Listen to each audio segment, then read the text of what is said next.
परमात्मा और किसान। एक बार एक किसान परमात्मा से बड़ा नाराज हो गया। कभी बाढ़ आ जाए, कभी सूखा पड़ जाए, कभी धूप बहुत तेज हो जाए, तो कभी ओले पड़ जाए। हर बार कुछ न कुछ कारण से उसकी फसल थोड़ी खराब हो जाए।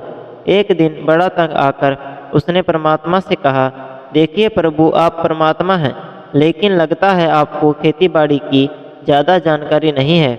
एक प्रार्थना है कि एक साल मुझे मौका दीजिए, जैसा मैं चाहूँ वैसा मौसम हो, फिर आप देखना मैं कैसे अन्न के भंडार भर दूंगा।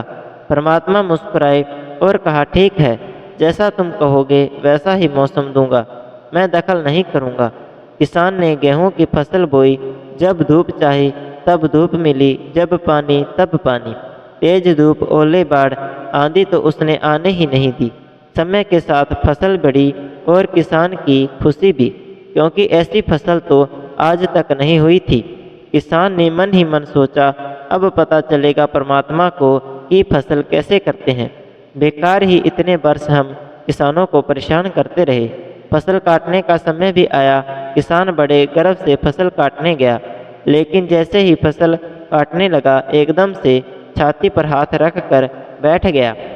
गेहूं की एक भी बाली के अंदर गेहूं नहीं था। सारी बालियां अंदर से खाली थी। बड़ा दुखी होकर उसने परमात्मा से कहा, प्रभु ये क्या हुआ? तब परमात्मा बोले, यह तो होना ही था। तुमने पौधों को संघर्ष का जरा सा भी मौका नहीं दिया। ना तेज धूप में उनको तपने दिया, ना आंधी ओलों से जूझने दिया। उनको किसी प्रकार की चुनौती का एहसास जरा भी नहीं होने दिया। इसलिए सब पौधे खोखले रह गए।